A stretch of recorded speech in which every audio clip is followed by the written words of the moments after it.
Ada apa dengan uang dan Yudas? Mengapa Yesus membela Maria dan menegur Yudas? Bagaimana cara pandang terhadap orang miskin? Demikianlah apa yang ingin saya sampaikan di dalam renungan pagi kali ini. Bersama Yesus ada masa depan. Bersama Yesus masa depan cemerlang. Pasti. Saudaraku yang dikasihi di dalam Tuhan, kita baca dari kitab Yohanes pasal yang ke-12 ayat 1 sampai dengan ayat 7. 6 hari sebelum Paskah, Yesus datang ke Betania, tempat tinggal Lazarus yang dibangkitkan Yesus dari antara orang mati. Di situ diadakan perjamuan untuk dia dan Marta melayani. Sedang salah seorang yang turut makan dengan Yesus adalah Lazarus. Maka Maria mengambil setengah kati minyak narwastu murni yang mahal harganya, lalu meminyaki kaki Yesus dan menyekanya dengan rambutnya, dan bau minyak semerbak di seluruh rumah itu. Tetapi Yudas Iskariot, seorang dari murid-murid Yesus yang akan segera menyerahkan dia, berkata, "Mengapa minyak narwastu ini tidak dijual 300 dinar dan uangnya diberikan kepada orang-orang miskin?" Hal itu dikatakannya bukan karena ia memperhatikan nasib orang miskin, melainkan karena ia adalah seorang pencuri. Ia sering mengambil uang yang disimpan dalam kas yang dipegangnya. Maka kata Yesus, "Biarkanlah dia melakukan hal ini mengingat penguburanku." Saudaraku, kasih dalam perbuatan. Demikianlah tema khotbah atau demikianlah tema Paskah Gereja Perhimpunan Injil Baptis Indonesia secara nasional. Saudaraku, dari bacaan itu kita mengerti peristiwa ini terjadi setelah Lazarus bangkit. Dan Yesus bersama murid-muridnya ingin menuju Yerusalem, dan mereka singgah di Betani di rumah Lazarus. Maria mengurapi kaki Yesus dengan minyak narwastu. Tapi Yudas komplain, ya, dan Yesus menegur Yudas. Itulah dari bacaan kita, saudaraku yang dikasihi dan diberkati oleh Tuhan. Pokok-pokok pikiran di sini ada 4. Pertama, Maria. Siapakah Maria? Yang kedua, ada apa dengan Yudas dan uang? Yang ketiga, mengapa Yesus membela Maria dan menegur Yudas? Yang keempat, bagaimana cara pandang terhadap orang miskin? Saudaraku, yang pertama, siapakah Maria? Maria, ia adalah orang Betania, saudaranya Lazarus dan Marta. Maria, ia adalah seorang wanita yang hatinya terbuka. Dia suka mendengar Yesus. Hatinya dibukakannya untuk mengisi jiwanya yang kosong, jiwanya yang haus dan lapar akan kebenaran, akan firman Yesus Kristus. Maria juga adalah seorang wanita yang mengurapi kaki Yesus dengan minyak narwastu yang mahal. Dan perbuatannya ini adalah tanda kasih. Perbuatannya ini adalah tanda hormat. Tanda dia menjunjung tinggi Yesus. Tanda dia taat.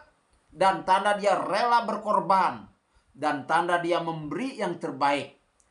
Dan khususnya ayat 3 ini menjadi tema Paskah Nasional Gereja Perhimpunan Injil Baptis Indonesia.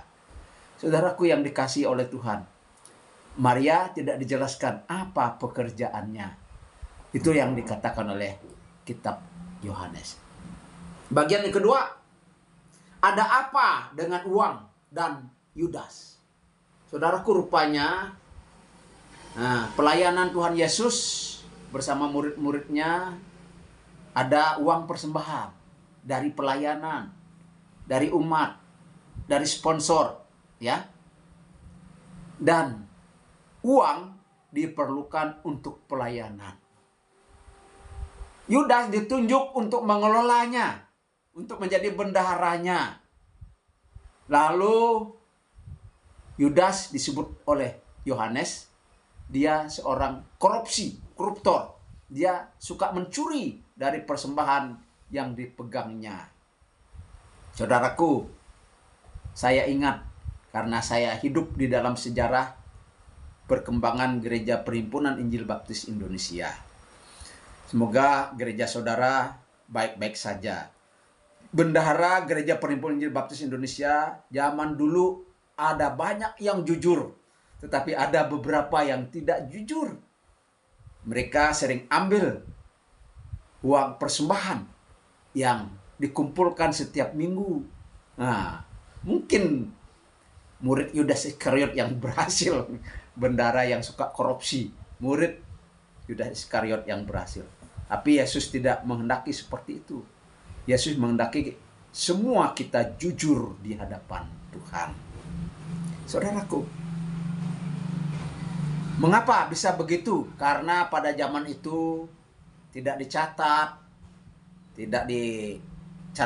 uang masuk, uang keluar, dan pokoknya administrasinya masih amburadul. Tapi sekarang puji Tuhan, sehubungan dengan perkembangan zaman, SDM-nya makin bagus, maka bendahara-bendahara Gereja Perhimpunan Injil Baptis Indonesia sudah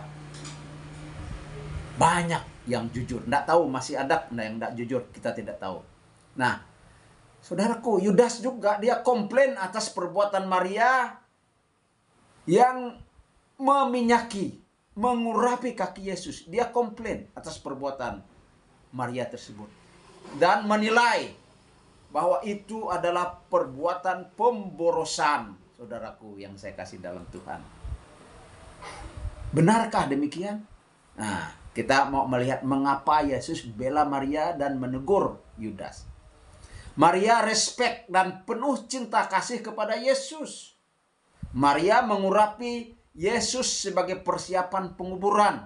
Sedangkan Yudas, menurut Yohanes, dia itu tidak peduli dengan orang miskin. Ya. Sedangkan Yesus peduli dengan orang miskin. Saudaraku yang dikasihi oleh Tuhan, bagaimana pandangan saudara terhadap orang miskin? Apa yang harus kita buat terhadap mereka? Inilah sesuai dengan kasih dalam perbuatan. Pandangan Yesus terhadap orang miskin, Yesus bilang orang miskin selalu ada. Sedangkan saya tidak selamanya ada bersama dengan kalian. Perbuatan Maria ini untuk mempersiapkan kematian dan juga penguburan saya. Itu tidak berarti bahwa Yesus tidak peduli. Tidak berarti Yesus tidak care terhadap orang miskin. Yesus memperhatikan orang miskin.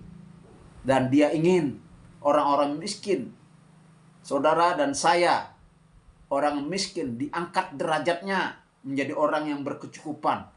Bahkan banyak di antara saudara menjadi orang yang kaya. Puji Tuhan. Sedangkan Yudas, dia lagak peduli. Ya. Kita memang harus peduli. Kita jangan menunggu kita berkecukupan baru memberi. Jangan menunggu kita berkelimpahan baru memberi. Tetapi mari kita bermurah hati. Kita memberi karena itu berguna, baik bagi diri kita maupun bagi orang lain. Saat kita dalam kesusahan, dalam kesulitan, dalam kekurangan, wah betapa kita senang kalau kita mendapat. Dulu waktu saya jadi mahasiswa STI di Yogyakarta, saya sering puasa bukan karena itu memang kewajiban atau yang dilakukan, tetapi karena wesel terlambat dan saya sering puasa. Uang 300 rupiah bisa saya pergunakan untuk makan 3 hari. Jadi 100 rupiah 1 hari. Dan setelah itu puasa. Terpaksa puasa ya saudaraku. Namun ketika ada saudara saya yang juga sekolah di STT Jogja, dia mendapat berkat. Lalu dia kasih 3.000 rupiah kepada saya. Dan saudara tahu respek saya. Saya merasa saya paling kaya hari itu.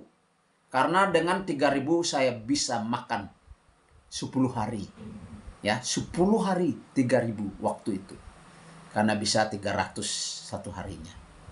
Saudaraku, jadi kita memberi itu berguna bagi orang lain. Kita memberi, kita tahu saat kita kekurangan, saat kita tidak memiliki apa-apa. Jadi penerapannya adalah kasih dalam perbuatan. Pertama terhadap orang dekat, istri kita harus mengasihinya, anak kita harus mengasihinya, diri kita sendiri kita harus mengasihi diri kita sendiri juga. Saudara kita sendiri kita harus mengasihinya dan kita harus mengampuninya. Jangan cuma teori. Dan terhadap yatim piatu, janda-janda miskin, gepeng, gelandangan, pengangguran, kita juga harus care, harus mengasihi. Terhadap korban bencana, bencana alam, banjir, tanah longsor, gunung Merapi, dan lain sebagainya. Kita harus care. Terhadap korban perang, bencana kebakaran, dan korban-korban lainnya. Mari kita menunjukkan kasih di dalam perbuatan yang nyata. Terhadap gereja kita masing-masing. Kebetulan saya gereja Perhimpunan Injil Baptis Indonesia. Terhadap badan pengurus pusat, terhadap badan pengurus daerah, terhadap badan pengurus jemaat. Tidak boleh kita hanya berteori saja, tetapi kita harus memiliki sikap dan sifat. Ya, sikap yang harus kita miliki adalah sejuta, setia, jujur, taat, supaya lembaga, organisasi di mana kita berada, generasi itu maju. Tuhan memberkati organisasi itu. Dan terhadap sesama anggota gereja, kita berbuat apa yang bisa kita buat.